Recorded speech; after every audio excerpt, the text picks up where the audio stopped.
Hello everyone, welcome back to my channel. ಇದು ಸೋಮವಾರ evening ಇಂದ ತೆಗೆದಿದಂತ ವ್ಲಾಗ್. ಸೋಮವಾರ ಸಂಜೆಯಿಂದ ಮಂಗಳವಾರ ಬೆಳಿಗ್ಗೆವರೆಗೇನು ನಾನು ಏನೇನೆಲ್ಲ ಮಾಡಿದ್ದೀನಿ ಅಂತ ಹೇಳಿ ಈ ವ್ಲಾಗ್ ಅಲ್ಲಿ ನಾನು ನಿಮ್ ಜೊತೆ ಶೇರ್ ಮಾಡ್ಕೊಳ್ತಾ ಇದ್ದೀನಿ. ಸ್ಕೂಲಿಂದ ಬಂದಿದ ತಕ್ಷಣನೇ ನಾನು ಡ್ರೆಸ್ ಎಲ್ಲ ಚೇಂಜ್ ಮಾಡಲ್ಲ, ಮಕ್ಕಳಿಗೆ ಮಾತ್ರ ಡ್ರೆಸ್ ಚೇಂಜ್ ಮಾಡಿಬಿಟ್ಟು ನನಗೆ ಬೆಳಿಗ್ಗೆ ಹೋಗುವಾಗ ಎಲ್ಲ ವಸ್ತುಗಳು ಅಲ್ಲಿ ಇಲ್ಲಿ ಬಿದ್ದಿರ್ತವೆ. ಸೊ ಅದನ್ನೆಲ್ಲ ನಾನು ನೀಟಾಗಿ ಎತ್ತಿಡ್ತೀನಿ. ಹಾಗೆ ನಾನು ಪಾತ್ರೆ ಎಲ್ಲ ಬೆಳಿಗ್ಗೆ ವಾಶ್ ಮಾಡಿ ಇಟ್ಟಿದ್ದು ಪಾತ್ರೆಗಳನ್ನೆಲ್ಲ ನಾನು ಜೋಡಿಸಿ ಇಡ್ತಾ ಇದ್ದೀನಿ. ಸೊ ಅದೆಲ್ಲ ಒಣಗಿರುತ್ತೆ. ಇವಾಗ ನಮ್ದು ಲಂಚ್ ಬಾಕ್ಸಸ್ ಏನಿದೆ ಅದನ್ನೆಲ್ಲ ವಾಶ್ ಮಾಡ್ಲಿಕ್ಕೆ, ಹಾಗಾಗಿ ಅದನ್ನೆಲ್ಲ ನೀಟಾಗಿ ವಾಶ್ ಮಾಡ್ಲಿಕ್ಕೆ ಆಗುತ್ತೆ ಅಂತೇಳಿ ಬೆಳಿಗ್ಗೆ ವಾಶ್ ಮಾಡಿ ಇಟ್ಟಿದ್ದನ್ನೆಲ್ಲ ನೀಟಾಗಿ ಎತ್ತಿಡ್ತಾ ಇದ್ದೀನಿ. ಹಾಗೆ ಮಕ್ಕಳಿಗೆ ಏನಾದರೂ ತಿನ್ಲಿಕ್ಕೆ ಕೊಟ್ಬಿಟ್ಟು ಸೊ ನನ್ನ ನೆಕ್ಸ್ಟ್ ರೊಟೀನ್ ಅನ್ನೋದು ಸ್ಟಾರ್ಟ್ ಆಗುತ್ತೆ. ಒಂದು ನಿಮಿಷ ಕೂಡ ಖಾಲಿ ಏನಿರಲ್ಲ. ಅದ್ರ ಜೊತೆಗೆ ಮಕ್ಕಳಿಗೆ ಇವಾಗ ಎಕ್ಸಾಮ್ ಕೂಡ ನಡೀತಾ ಇರೋದ್ರಿಂದ ಸ್ವಲ್ಪ ಬ್ಯುಸಿಯಾಗಿ ಎಲ್ಲ ಕೆಲಸ ಮಾಡ್ತಾ ಇರ್ಬೇಕಾಗುತ್ತೆ. ಸೊ ಅವರು ಇಲ್ಲಿ ಚಳಿ ಇರೋದ್ರಿಂದ ನಮ್ಗೆ ತುಂಬಾನೇ ಬೇಗನೆ ಕತ್ಲೆ ಆಗ್ಬಿಡುತ್ತೆ. ಹಾಗಾಗಿ ಮಕ್ಕಳನ್ನ ಬೇಗನೆ ತಿನ್ಲಿಕ್ಕೆ ಏನಾದ್ರೂ ಕೊಟ್ಬಿಟ್ಟು ನಾನು ಆಟ ಆಡ್ಲಿಕ್ಕೆ ಹೊರಗಡೆ ಕಳಿಸ್ತೀನಿ. ಆಮೇಲೆ ಅದ್ರೊಳಗಡೆ ನಾನು ಕುಕಿಂಗ್ ಎಲ್ಲ ಮಾಡ್ಕೊಂಡು ಆಮೇಲೆ ಅವ್ರು ಬಂದು ಓದ್ಕೊಳ್ಳೋದೆಲ್ಲ ಮಾಡ್ತಾರೆ. ಸೊ ಇದು ನಾನು ಸಂಡೇ ನೈಟ್ ಒಬ್ಬಟ್ಟು ಮಾಡಿದ್ದೆ, ಅಂದ್ರೆ ನಾನ್ ವೆಜ್ ಏನು ತಿಂದಿರ್ಲಿಲ್ಲ, ಮಾಡಿರ್ಲಿಲ್ಲ. ಹಾಗಾಗಿ ಸೊ ಒಬ್ಬಟ್ಟು ಮಾಡಿದ್ದಿತ್ತು, ಅದನ್ನ ಬಿಸಿ ಮಾಡ್ಬಿಟ್ಟು ಅವ್ರಿಗೆ ಕೊಡ್ತಾ ಇದ್ದೀನಿ. ಮಕ್ಕಳು ತಿಂದ್ಬಿಟ್ಟು ಹಾಲೆಲ್ಲ ಕುಡ್ದು ಆಟ ಆಡ್ಲಿಕ್ಕೆ ಅಂತ ಹೋದ್ರು. ಸೊ ನಾನು ಆ ಗ್ಯಾಪ್ ಅಲ್ಲಿ ಅಡ್ಗೆನೆಲ್ಲ ಮುಗಿಸ್ಕೊಳ್ತೀನಿ. ನಾನು ನೈಟ್ಗೆ ಕ್ಯಾಬೇಜ್ ಫ್ರೈ ಮಾಡಿದ್ದೆ. ಈ ಕ್ಯಾಬೇಜ್ ಫ್ರೈ ಏನಂದ್ರೆ ಜಸ್ಟ್ ಈರುಳ್ಳಿ ಕೂಡ ನಾನು ಇದಕ್ಕೆ ಹಾಕಲ್ಲ, ಜಸ್ಟ್ ಕ್ಯಾಬೇಜ್ನ ಆಯಿಲ್ ಅಲ್ಲಿ ಫ್ರೈ ಮಾಡಿ ಉಪ್ಪು ಖಾರ ಹಾಗೆ ಧನಿಯಾ ಪೌಡರ್ ಅದನ್ನೆಲ್ಲ ಹಾಕಿದ್ರೆ ಆಯ್ತು. ತುಂಬಾ ಟೇಸ್ಟಿಯಾಗಿ ಚೆನ್ನಾಗಿರುತ್ತೆ. ಅದ್ರ ಜೊತೆ ನಾನು ಎಗ್ಗನ್ನ ಬಾಯ್ಲ್ ಮಾಡಿದ್ದೆ. ಮಕ್ಕಳು ಮಧ್ಯಾಹ್ನ ಟಿಫನ್ ತಗೊಂಡು ಹೋಗ್ತಾರಲ್ವ, ಲಂಚ್ ಬಾಕ್ಸ್ ತಗೊಂಡು ಹೋಗ್ತಾರೆ, ಸರಿಯಾಗಿ ತಿಂದ್ಬಿಟ್ಟು ಬರಲ್ಲ ಅಂತ ಹೇಳಿ ನೈಟ್ ನಾನೇ ಅವ್ರಿಗೆ ತಿನ್ನಿಸ್ತೀನಿ. ನಾನು ತಿನ್ಸಿದ್ರೆ ಸ್ವಲ್ಪ ಒಂದೆರಡು ತುತ್ತು ಜಾಸ್ತಿ ತಿಂತಾರೆ, ಅವ್ರಿಗೆ ಕೊಟ್ರೆ ಅವರು ಸರಿಯಾಗಿ ತಿನ್ನಲ್ಲ. ಹಾಗಾಗಿ ನಾನು ಇಬ್ರಿಗೂನು ನಾನೇ ಊಟ ಮಾಡಿಸ್ತೀನಿ. ಅದೊಂದು ನನಗೆ ಸ್ಯಾಟಿಸ್ಫ್ಯಾಕ್ಷನ್ ಅಂತ ಆಗುತ್ತೆ. ಹಾಗಾಗಿ ಇವಾಗ ಚಿಕ್ಕವನು ಸ್ವಲ್ಪ ಬೇಗನೆ ತಿಂದ್ಬಿಟ್ಟು ಮಲ್ಕೊಂಡಿದ್ದ. ಅವನು ಜಾಸ್ತಿ ಖಾರ ಎಲ್ಲ ತಿನ್ನಲ್ಲ, ಶೌರ್ಯ ಆದ್ರೆ ತಿಂತಾನೆ. ಹಾಗೆ ಸ್ವಲ್ಪ ಚಳಿ ಇರೋದ್ರಿಂದ ಹೊರಗಡೆ ವೆಜಿಟೇಬಲ್ಸ್ ತರ್ಲಿಕ್ಕೆ ಹೋಗ್ಲಿಕ್ಕೆ ಆಗ್ಲಿಲ್ಲ. ಟೈಮ್ ಕೂಡ ಆಗ್ಬಿಟ್ಟಿತ್ತು, ಮತ್ತೆ ಈರುಳ್ಳಿ ಎಲ್ಲ ಖಾಲಿ ಆಗಿತ್ತು. ಹಾಗಾಗಿ ನಾನು ಬ್ಲಿಂಕಿಟ್ ಅಲ್ಲೇ ತರಿಸ್ತೀನಿ ಅಂತ ಟೈಮಲ್ಲಿ. ಇದು ಅಷ್ಟು ನನಗೆ ಕಾಸ್ಟ್ಲಿ ಅಂತ ಅನ್ಸಲ್ಲ, ಏನಕ್ಕಂದ್ರೆ ಡೆಲಿವರಿ ಚಾರ್ಜಸ್ ಅಂತ ಹೇಳಿ ಒಂದು 20 ರುಪೀಸ್ ಇಲ್ಲ ಅಂದ್ರೆ 30 ರುಪೀಸ್ ಎಕ್ಸ್ಟ್ರಾ ಹಾಕ್ತಾರಷ್ಟೇನೆ. ಅದು ಅದನ್ನ 30 ರುಪೀಸ್ ಮುಖ ನೋಡಿ ಮತ್ತೆ ನಮ್ಮ ಟೈಮ್ ಎಲ್ಲ ವೇಸ್ಟ್ ಮಾಡಿಬಿಟ್ಟು ಹೋಗೋದು ಅಂದ್ರೆ ಸ್ವಲ್ಪ ಇದನ್ಸುತ್ತೆ. ನಾವೇ ಹೋಗಿ ತಗೊಂಡ್ರೆ ನಮಗೆ ಒಳ್ಳೆ ಫ್ರೆಶ್ ಆಗಿ ವೆಜಿಟೇಬಲ್ಸ್ ಎಲ್ಲ ಸಿಗುತ್ತೆ. ಎಷ್ಟೇ ಅಂದ್ರೂ ಅರ್ಜೆಂಟ್ಗೆ ಅಂತ ಹೇಳಿದ್ರೆ ತರಿಸ್ಕೋಬಹುದು ಅಷ್ಟೇನೆ ಬ್ಲಿಂಕಿಟ್ ಅಲ್ಲಿ. ಇಲ್ಲ ಅಂದ್ರೆ ಒಂದೊಂದು ಐಟಮ್ ತುಂಬಾ ಫ್ರೆಶ್ ಆಗಿ ನೀಟಾಗಿ ಬರುತ್ತೆ, ಒಂದೊಂದು ನಮ್ಗೆ ಅಷ್ಟು ಅನ್ಸಲ್ಲ. ಹಾಗೆ ನಾನು ಎಮರ್ಜೆನ್ಸಿ ಆದ್ರೆ ಈ ತರ ನಾನು ತರಿಸ್ತೀನಿ. ಸೊ ಇವಾಗ ಕೂಡ ಎಲ್ಲ ತರಿಸ್ಬಿಟ್ಟು ನಾಳೆಗೋಸ್ಕರ ಬೇಕಲ್ವಾ ಅಂತ ಹೇಳಿ ಎಲ್ಲ ತರಿಸಿದ್ದಾಯ್ತು. ಮತ್ತೆ ಮಕ್ಕಳಿಗೆ ಊಟ ಎಲ್ಲ ಮಾಡಿಸಿ ಇವಾಗ ನಾನು ಫೇಸ್ ವಾಶ್ ಮಾಡ್ಕೊಂಡು ಬಂದು ಇವಾಗ ಸ್ಕಿನ್ ಕೇರ್ ಅನ್ನ ಮಾಡ್ಕೊಳ್ತಾ ಇದ್ದೀನಿ. ಇದನ್ನು ಕೂಡ ನಾನು ಇವಾಗ ಸ್ಟಾರ್ಟ್ ಮಾಡಿದ್ದೀನಿ. ಮುಂಚೆ ಎಲ್ಲ ನನ್ನ ಸ್ಕಿನ್ ನಾನು ಏನು ಕೇರ್ ಮಾಡ್ಕೊಂಡಿಲ್ಲ.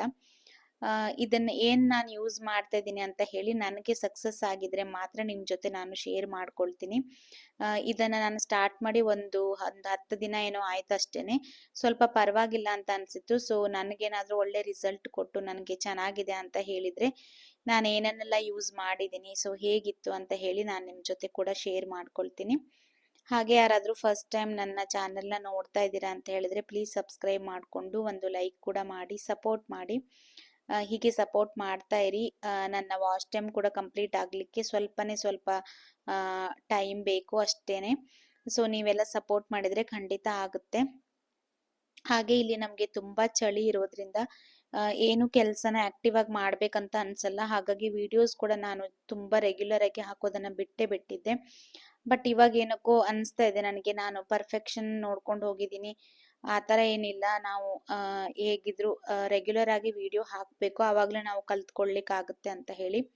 ಸೊ ಊಟ ಎಲ್ಲ ಆಯಿತು. ನೆಕ್ಸ್ಟ್ ಡೇ ಇದು ಮಾರ್ನಿಂಗ್ ನಾನು ಮತ್ತೆ ವಿಡಿಯೋನ ಕಂಟಿನ್ಯೂ ಮಾಡ್ತಾ ಇದ್ದೀನಿ. ಬೆಳಿಗ್ಗೆ ನಾನು 6 o'clockಗೆ ಎದ್ದಿದ್ದೆ ಅಷ್ಟೇ. ಏನಕ್ಕೆ ಅಂದರೆ ನಮಗೆ ಇಲ್ಲಿ ವಿಂಟರಲ್ಲಿ ಸ್ವಲ್ಪ ಟೈಮಿಂಗ್ಸನ್ನು ಲೇಟಾಗಿ ಸ್ಟಾರ್ಟ್ ಮಾಡ್ತಾರೆ ಸ್ಕೂಲ್ಸ್ ಎಲ್ಲ. ಈವ್ನಿಂಗ್ ಕೂಡ ಬೇಗನೆ ಕ್ಲೋಸ್ ಆಗುತ್ತೆ. ಸೊ 9 o'clockಗೆ ನಮಗೆ ಸ್ಕೂಲ್ ಸ್ಟಾರ್ಟ್ ಆಗುತ್ತೆ. ನಾರ್ಮಲ್ ಡೇಸಲ್ಲಾದರೆ 7:30ಗೆಲ್ಲ ನಾವು ಹೋಗಬೇಕು. ಅದಕ್ಕೋಸ್ಕರ ನಾನು 6 o'clockಗೆ ಎದ್ದು ಮಾಡ್ತಾ ಇದ್ದೀನಿ. ಸೊ ಇಲ್ಲಿ ನಾನು ಇವಾಗ ಏನಂತಾರೆ ತೆಂಗಿನಕಾಯಿ ಚಟ್ನಿ ಮಾಡ್ತಾ ಇದ್ದೀನಿ. ಹಾಗೆ ಚಿತ್ರಾನ್ನ ಮಾಡ್ತಾ ಇದ್ದೀನಿ. ದೋಸೆ ಹಿಟ್ಟಿದೆ, ದೋಸೆನ ಕೂಡ ಮಾಡ್ತಾ ಇದ್ದೀನಿ ಬ್ರೇಕ್ಫಾಸ್ಟ್ಗೆ ಅಂತ ಹೇಳಿ. ಅದಕ್ಕೋಸ್ಕರ ನಾನಿಲ್ಲಿ ಸಿಂಪಲ್ ಆಗಿ ಚಿತ್ರಾನ್ನನ ಮಾಡ್ತಾ ಇದ್ದೀನಿ. ನನ್ನ ಹತ್ರ ಕರಿಬೇವು ಕೂಡ ಇರಲಿಲ್ಲ, ಹಾಗೆ ಕೊತ್ತಂಬರಿ ಸೊಪ್ಪು ಕೂಡ ಇರಲಿಲ್ಲ. ಆದ್ರೂ ನಾನು ಹೇಗೆ ಸಿಂಪಲ್ ಆಗಿ ಟೇಸ್ಟಿಯಾಗಿ ಚಿತ್ರಾನ್ನನ ಮಾಡ್ಕೋಬಹುದು ಅಂತ ಹೇಳಿ ಶೇರ್ ಮಾಡ್ಕೊಳ್ತೀನಿ ನಿಮ್ಮ ಹತ್ರ. ಸೊ ನೋಡಿ, ನಾನು ಚಿತ್ರಾನ್ನಕ್ಕೋಸ್ಕರ ಇಷ್ಟೇನೆ ಹಾಕಿದ್ದೀನಿ: ಕಡಲೆಬೇಳೆ, ಉದ್ದಿನಬೇಳೆ, ಜೀರಿಗೆ, ಶುಂಠಿ ಮತ್ತೆ ಹಸಿಮೆಣಸು. ಇನ್ನೊಂದೇನಪ್ಪಾ ಅಂತ ಹೇಳಿದ್ರೆ ಸಾಸಿವೆ ಕೂಡ ಖಾಲಿ ಆಗಿತ್ತು, ಅದಕ್ಕೋಸ್ಕರ ನಾನು ಸಿಂಪಲ್ ಚಿತ್ರಾನ್ನ ಅಂತ ಹೇಳ್ತಾ ಇದ್ದೀನಿ.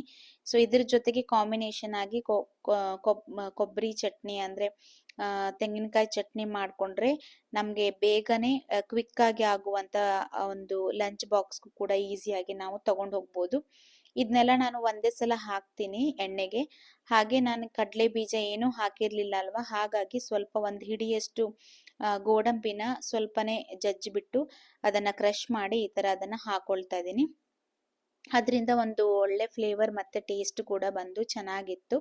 ಸೊ ಈ ತರ ನೀವು ಕ್ವಿಕ್ ಆಗಿ ಮಾಡ್ಕೋಬಹುದು. ಒಂದ್ ವೇಳೆ ಮನೆಯಲ್ಲಿ ಐಟಮ್ಸ್ ಎಲ್ಲ ಖಾಲಿ ಆಗಿರುತ್ತೆ, ನಮ್ಗೆ ಹೋಗಿ ತಗೊಳ್ಲಿಕ್ಕೆ ಟೈಮ್ ಇರಲ್ಲ, ಸೊ ಅಂತ ಟೈಮಲ್ಲಿ ಇರೋದ್ರಲ್ಲೇ ನಾವು ನೀಟಾಗಿ ಮಾಡ್ಕೋಬೇಕು ಅನ್ನೋದು. ಸೊ ಇಷ್ಟನ್ನ ಹಾಕಿ ಆಫ್ ಮಾಡಿ ಇಡಬೇಕು. ಇನ್ನೊಂದೇನಪ್ಪಾ ಅಂತ ಹೇಳಿದ್ರೆ, ಈ ತರ ಒಗ್ಗರಣೆ ಚಿತ್ರಾನ್ನಕ್ಕೆ ಮಾಡುವಾಗ ಲೋ ಫ್ಲೇಮ್ ಅಲ್ಲೇ ನಾವು ಗ್ಯಾಸನ್ನು ಇಟ್ಕೋಬೇಕು, ಇಲ್ಲಾಂದ್ರೆ ಹಾಕಿರುವ ಬೇಳೆ ಎಲ್ಲ ಸೀದೋಗ್ಬಿಡುತ್ತೆ. ಇವಾಗ ನಾನು ಚಟ್ನಿ ಕೂಡ ರುಬ್ಕೊಳ್ತಾ ಇದ್ದೀನಿ. ಚಟ್ನಿಗೆ ನಾನು ಏನಿಲ್ಲ, ಕಡಲೆಬೇಳೆ ಮತ್ತೆ ಹಸಿಮೆಣಸನ್ನ ಸ್ವಲ್ಪ ಫ್ರೈ ಮಾಡ್ಕೊಂಡು ಅದ್ರ ಜೊತೆ ತೆಂಗಿನಕಾಯಿ, ಉಪ್ಪನ್ನ ಹಾಕಿ ನಾನು ರುಬ್ಕೊಳ್ತೀನಿ. ಅಷ್ಟೇನೆ ಸಿಂಪಲ್ ಆಗಿ ಮಾಡ್ಕೊಳ್ತೀನಿ ಚಟ್ನಿ ಕೂಡ. ನೋಡಿ, ನಿಮ್ಗೆ ಇವಾಗ ಹೊರಗಡೆ ತೋರಿಸ್ತಾ ಇದ್ದೀನಿ. ಇದು 8 o'clock ಏನೋ ಆಗಿದೆ, ಅಷ್ಟು ಫಾಗ್ ಇದೆ ಇಲ್ಲಿ. ಇದು ಕ್ಯಾಮ್ರಾದಲ್ಲಿ ಸ್ವಲ್ಪ ಕ್ಲಿಯರ್ ಆಗಿ ಕಾಣಿಸುತ್ತೆ, ಇಲ್ಲ ಅಂದ್ರೆ ನಮ್ಗೆ ರಿಯಲ್ ಆಗಿ ನೋಡಿದ್ರೆ ನಮ್ಗೆ ಇಷ್ಟೊಂದು ಕ್ಲಿಯರ್ ಆಗಿ ಏನ್ ಕಾಣಿಸಲ್ಲ. ಇವತ್ತು ಸ್ವಲ್ಪ ಕಮ್ಮಿ ಆಗಿದೆ, 2-3 days ಬಿಫೋರ್ ಇಂದ ನೀವು ನ್ಯೂಸ್ ಅಲ್ಲೆಲ್ಲ ನೋಡ್ತಾ ಇರಬಹುದು, ತುಂಬಾನೇ ಫಾಗ್ ಇತ್ತು. ಸೊ ಏನು ಕಾಣಿಸ್ತಾ ಇರಲಿಲ್ಲ. ಇದರಿಂದ ತುಂಬಾ ಆಕ್ಸಿಡೆಂಟ್ಸ್ ಎಲ್ಲ ಆಗ್ತಾ ಇರುತ್ತೆ ಇಲ್ಲಿ. ಪಂಜಾಬ್ ಅಲ್ಲಿ ವೆದರ್ ಅನ್ನೋದು ಫ್ರೀಕ್ವೆಂಟ್ಲಿ ಚೇಂಜ್ ಆಗ್ತಾ ಇರುತ್ತೆ. ಸೊ ಅದನ್ನ ಎಂಜಾಯ್ ಮಾಡಬೇಕು. ಬರ್ಡನ್ ಅನ್ಕೊಂಡ್ರೆ ನಮ್ಗೆ ಇರ್ಲಿಕ್ಕೆ ಮನಸ್ಸು ಬರಲ್ಲ. ಸೊ ಚಟ್ನಿ ಎಲ್ಲ ರೆಡಿ ಆಯ್ತು. ಹಾಗೆ ಚಿತ್ರಾನ್ನ ಕೂಡ ನಾನು ಇವಾಗ ರೈಸ್ನ ಮಿಕ್ಸ್ ಮಾಡ್ತಾ ಇದ್ದೀನಿ. ಇದಕ್ಕೆ ಇದೆಲ್ಲ ತಣ್ಣಗಾಗಿದ್ಮೇಲೆ ನಾನು ಇವಾಗ ರೈಸ್ನ ಹಾಕೊಳ್ತಾ ಇದ್ದೀನಿ. ನೋಡ್ಬೋದು ನೀವು. ಇವಾಗ ನಾನು ಗ್ಯಾಸ್ ಏನು ಆನ್ ಮಾಡಲಿಲ್ಲ, ಅದೆಲ್ಲ ಆಫ್ ಆಗಿದೆ. ಈ ತರ ನೀಟಾಗಿ ಮಿಕ್ಸ್ ಮಾಡ್ಕೋಬೇಕು. ಒಮ್ಮೆ ನೀವು ಕೂಡ ಈ ತರ ಸಿಂಪಲ್ ಆದ ಚಿತ್ರಾನ್ನನ ರೆಡಿ ಮಾಡ್ಕೊಳ್ಳಿ. ನನ್ನ ಹತ್ರ ಕರಿಬೇವು, ಸಾಸಿವೆ, ಹಾಗೆ ಕಡಲೆ ಬೀಜ, ಕೊತ್ತಂಬರಿ ಸೊಪ್ಪು ಏನೂ ಇಲ್ಲ. ಇಲ್ಲಿ ನಾನು ಹಾಕಿದ್ದು ಬರೀ ಕಡಲೆಬೇಳೆ, ಉದ್ದಿನ ಬೇಳೆ ಮತ್ತೆ ಹಸಿಮೆಣಸು, ಹಾಗೆ ಜೀರಿಗೆ, ಹಾಗೆ ಶುಂಠಿ. ಬ್ಯಾಂಗ್ಳೂರಲ್ಲೆಲ್ಲ ಚಿತ್ರಾನ್ನ ಜೊತೆ ಕೊಬ್ಬರಿ ಚಟ್ನಿ ಕೊಡ್ತಾರೆ, ತೆಂಗಿನಕಾಯಿ ಚಟ್ನಿ. ಸೊ ಅದು ಸಿಂಪಲ್ ಆಗಿ ತುಂಬಾ ಚೆನ್ನಾಗಿರುತ್ತೆ. ಅದೇ ತರ ಟೇಸ್ಟು ಈ ಚಿತ್ರಾನ್ನಕ್ಕೆ ಕೂಡ ಬಂದಿತ್ತು. ಲಾಸ್ಟ್ ಅಲ್ಲಿ 2 ನಿಂಬೆ ಹಣ್ಣನ ರಸವನ್ನ ನಾನು ಹಾಕೊಂಡಿದ್ದೀನಿ. ಸೊ ನಮ್ಗೆ ಉಪ್ಪು ಎಲ್ಲ ಎಷ್ಟು ಬೇಕು ಅಂತ ನೋಡ್ಕೊಂಡು ನಾವು ಹಾಕೊಂಡ್ರೆ ಸಾಕಾಗುತ್ತೆ. ನಾನು ಗೋಡಂಬಿ ಹಾಕಿರೋದ್ರಿಂದ ಅದರದೊಂದು ಒಳ್ಳೆ ಫ್ಲೇವರ್ ಬಂದ್ಬಿಟ್ಟು ತುಂಬಾ ಟೇಸ್ಟ್ ಚೆನ್ನಾಗಿತ್ತು.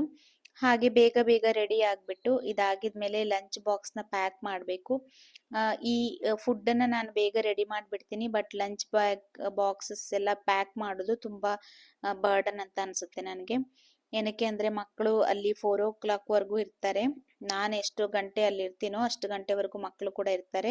ಹಾಗಾಗಿ ಅವ್ರಿಗೆ ಸ್ನ್ಯಾಕ್ಸ್ ಬಾಕ್ಸ್ ಅದನ್ನೆಲ್ಲ ಹಾಕ್ಬೇಕಾಗುತ್ತೆ. ಒಂದೊಂದ್ಸಲ ಲಂಚ್ ಬಾಕ್ಸಸ್ ಸಿಗಲ್ಲ. ಪ್ಯಾಕಿಂಗ್ ಎಲ್ಲ ಮಾಡಿಬಿಟ್ಟು ನಾನು ರೆಡಿ ಆಗಿಬಿಟ್ಟು ಸ್ನಾನ ಎಲ್ಲ ಮಾಡ್ಕೊಂಡು ಬಂದು ಇವಾಗ ದೋಸೆಯನ್ನು ಹಾಕೊಳ್ತಾ ಇದ್ದೀನಿ. ಸೊ ಬ್ರೇಕ್ಫಾಸ್ಟ್ಗೆ ದೋಸೆಯನ್ನು ಹಾಕಿದ್ದೆ. ಹಾಗೆ ನಮ್ಮ ಸ್ಕೂಲಲ್ಲಿ ಇವತ್ತು ಪಾಠ ಅಂತ ಹೇಳ್ತಾರೆ, ಇಲ್ಲಿ ಪಂಜಾಬಿ ಗುರೂಜೀಸ್ ಏನಿದ್ದಾರೆ ಅವ್ರದ್ದು ಒಂದು ಪೂಜೆ ತರ, ಪ್ರೇಯರ್ ತರ ಮಾಡ್ತಾರೆ. ಸೊ ಅದು ಇದೆ ಇವತ್ತು. ಹಾಗಾಗಿ ನಮ್ಗೆ ಕಲರ್ ಡ್ರೆಸ್ ಅಂತ ಹೇಳಿದ್ರು, ಇಲ್ಲಾಂದ್ರೆ ನಮ್ದು ನಾರ್ಮಲ್ ಆಗಿ ಯೂನಿಫಾರ್ಮ್ ಇರುತ್ತೆ. ಇದಾಗಿದ್ಮೇಲೆ ನಮ್ಗೆ ನೆಕ್ಸ್ಟ್ ಡೇ ಮತ್ತೆ ಕ್ರಿಸ್ಮಸ್ ಕಾರ್ನಿವಲ್ ಕೂಡ ಇದೆ, ಅದರದ್ದು ಕೂಡ ವಿಡಿಯೋನ ನಾನು ನಿಮ್ ಜೊತೆ ಶೇರ್ ಮಾಡ್ತೀನಿ. ಸೊ ಮಕ್ಕಳು ಕೂಡ ಇವಾಗ ವಿಂಟರ್ ಆಗಿರೋದ್ರಿಂದ ಸ್ವಲ್ಪ ಲೇಟ್ ಆಗಿ ಎದ್ದೇಳ್ತಾರೆ, ನೀಟಾಗಿ ರೆಡಿ ಆಗ್ಲಿಕ್ಕೆ ಚೆನ್ನಾಗಿರುತ್ತೆ. ಇಲ್ಲಾಂದ್ರೆ ಚಳಿನ ತಟ್ಕೊಳ್ಬೇಕಂದ್ರೆ ಸ್ವಲ್ಪ ಕಷ್ಟನೇ. ಚಳಿಗಾಲದಲ್ಲಿ ಬೇಗ ಮಕ್ಕಳನ್ನು ಎಬ್ಸ್ಲಿಕ್ಕೆ ಆಗಲ್ಲ, ಅವರು ಎದ್ದೋಳ್ಲಿಕ್ಕೆ ಕಷ್ಟ ಪಡ್ತಾ ಇರ್ತಾರೆ. ಲಾಸ್ಟ್ ವಿಡಿಯೋದಲ್ಲಿ ನಾನು ನನ್ನ ಮಗನ ಗಿಟಾರ್ ಲಕ್ಕಿ ಡ್ರಾ ಅಲ್ಲಿ ಗಿಟಾರ್ ಬಂದಿದ್ದನ್ನ ಶೇರ್ ಮಾಡಿದ್ದೆ. ತುಂಬಾ ಜನ ಅದಕ್ಕೆ ಅವನಿಗೆ ವಿಶ್ ಮಾಡಿದ್ರಿ, ಹಾಗೆ ಚೆನ್ನಾಗಿದೆ ಅಂತ ಕೂಡ ಹೇಳಿದ್ರಿ. So thank you so much ಎಲ್ಲಾರ್ಗುನು. ಎಲ್ಲರೂ ಈ ಥರನೇ ಸಪೋರ್ಟ್ ಮಾಡ್ತಾ ಇರಿ ಅಂತ ರಿಕ್ವೆಸ್ಟ್ ಮಾಡ್ಕೊಳ್ತೀನಿ.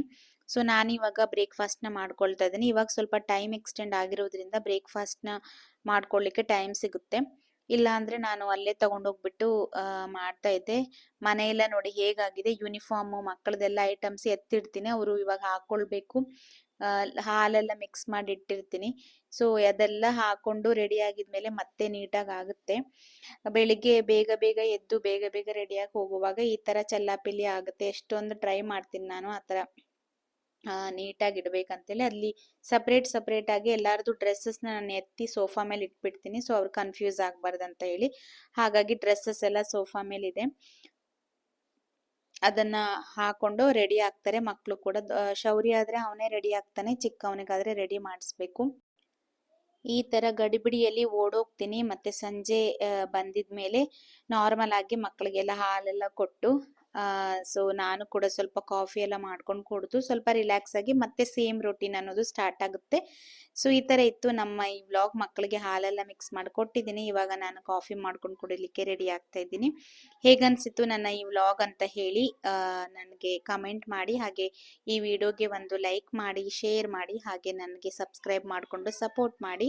ನೆಕ್ಸ್ಟ್ ವಿಡಿಯೋದಲ್ಲಿ ಸಿಗ್ತೀನಿ. ಸೊ ನಾನು ಇಲ್ಲಿ ಹೇಗೆ ನಾವು ಇದ್ದೀವಿ, ಹೇಗೆ ಇಲ್ಲಿನ ವೆದರ್ ಇರುತ್ತೆ, ಹೇಗೆ ಎಲ್ಲೆಲ್ಲೆಲ್ಲ ನಾವು ಹೋಗ್ತೀವಿ ಅಂತ ಹೇಳಿ ಎಲ್ಲ ನಿಮ್ಮ ಜೊತೆ ಶೇರ್ ಮಾಡ್ಕೊಳ್ತೀನಿ. ಸೊ ಅದನ್ನೆಲ್ಲ ನೋಡಿ ನಿಮಗೂ ಕೂಡ ಒಂದು ಎಂಟರ್ಟೈನ್ಮೆಂಟ್ ಥರ ಇರುತ್ತೆ. ಹಾಗಾಗಿ ನನ್ನ ವಿಡಿಯೋನ ಸಬ್ಸ್ಕ್ರೈಬ್ ಮಾಡಿಕೊಂಡು ನನಗೆ ಲೈಕ್ ಮಾಡಿ, ಹಾಗೆ ಒಳ್ಳೊಳ್ಳೆ ಕಮೆಂಟ್ ಕೂಡ ಮಾಡಿ. ನಿಮ್ಗೆ ಏನು ಅನಿಸುತ್ತೆ ಅದನ್ನು ಕಮೆಂಟ್ ಮಾಡಿ.